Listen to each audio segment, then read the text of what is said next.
Assalamualaikum warahmatullahi wabarakatuh. Perkenalkan, nama saya Oktavia Dwi Arunisa, NIM 6301044143, kelas 4D Perbankan Syariah. Saya ingin mempresentasikan tentang bisnis plan coffee shop. Yang pertama yaitu pembahasannya latar belakang, analisis pasar, rencana pemasaran, rencana sumber daya manusia, dan yang terakhir aspek finansial. Yang pertama yaitu latar belakang. Kopi merupakan salah satu minuman populer di Indonesia sejak dahulu, mulai dari kelas bawah hingga kelas atas. Mereka semua menyukai kopi karena kepopulerannya. Kini saya akan memulai membuka bisnis kedai coffee shop, dari kopi tradisional hingga kopi modern. Menurut saya, kedai coffee shop ini sangat menjanjikan, namun itu semua tergantung bagaimana cara saya mengelola dan mengembangkannya. Minat masyarakat terhadap kopi semakin meningkat sehingga dapat membuka peluang bagi saya untuk menjalankan bisnis ini dengan kesuksesan. Selanjutnya yaitu ada deskripsi usaha. Yang pertama, nama usaha. Usaha ini dijalankan adalah coffee shop dengan tujuan tempat ini selain untuk tempat bersantai, menghilangkan kejenuhan dan kelelahan yang dialami oleh konsumen, kafe juga dapat menciptakan suasana yang damai dan ramai bagi para konsumen. Yang kedua, kontak personnya yaitu IG-nya coffee shop.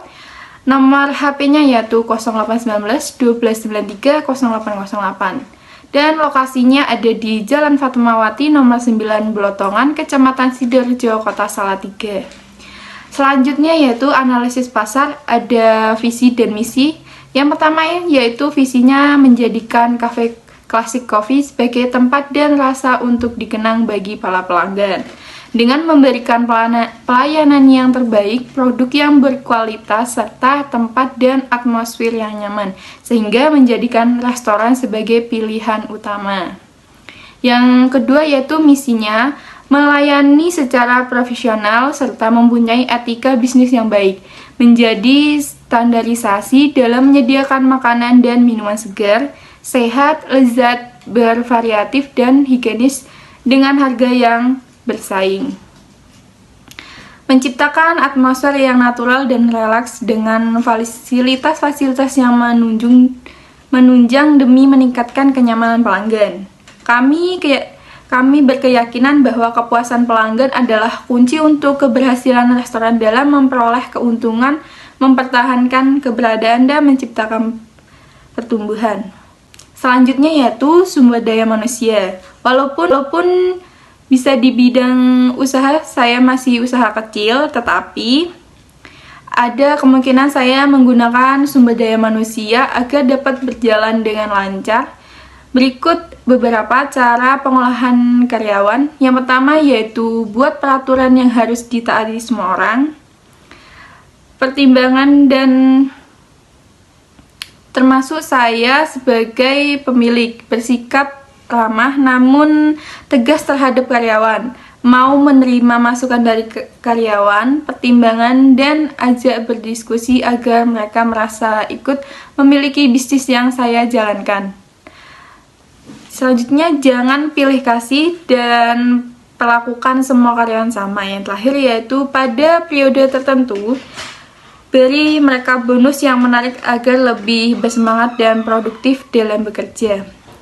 Selanjutnya yaitu rencana pemasaran. Yang pertama yaitu konsep. Untuk menghindari persaingan bisnis kopi, saya membuat kopi dengan membuat konsep yang kuat. Selain untuk membedakan bisnis saya dengan bisnis kopi lain, konsep bisnis ini juga dapat membantu menarik konsumen hingga membantu mengembangkan usaha bisnis yang saya jalani ini. Misal saya menggunakan konsep minimalis, maka menu kopi yang dibuat juga harus berkonsep minimalis. Apapun konsep yang digunakan, saya tetap harus mengedepankan kenyamanan. Apalagi kebanyakan orang menikmati kopi saat bersantai. Selanjutnya yaitu mencari supplier bisnis. Saya harus mencari cita rasa daripada harga. Jadi saya harus mencari supplier kopi dengan kualitas yang baik dan tidak cukup dengan kopi bubuk instan yang dijual di pasaran, tetapi mencari kualitas baik dengan harga yang cocok. Selanjutnya yaitu kemas produk. Yang pertama, saat ini tren kopi tidak saja untuk memahami di saat sarapan atau bersantai, namun sudah menjalar ke arah gaya hidup atau lifestyle.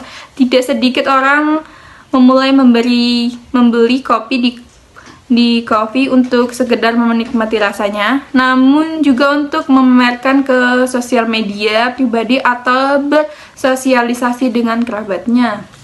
Yang kedua yaitu selain rasa yang nikmat, tidak jarang konsumen mengabadikan kemasan produk atau produk packaging yang dirasa kreatif dan bagus. Setelah bertujuan untuk meningkatkan branding dan customer experience, memiliki kemasan kopi yang unik menjadikan salah satu strategi pemasaran yang dapat Anda terapkan untuk meningkatkan penjualan. Selanjutnya yaitu promosi bisnis. Untuk menjalankan produk ke masyarakat luas, saya harus memperlakukan promosi bisnis, di mana promosi bisnis saya lakukan dengan berbagai cara, yaitu mulai dari menggunakan strategi word of mouth atau mulut ke mulut yang bisa disampaikan. Yang kedua, mereview kedai kopi melalui sosial media. Yang ketiga, atau memberikan diskon harga kepada konsumen di hari spesial seperti ulang tahun, hari Natal, dan lain-lainnya. Selanjutnya yaitu lokasi bisnis. Lokasi strategis adalah salah satu hal yang dapat menentukan apakah bisnis saya akan berkembang.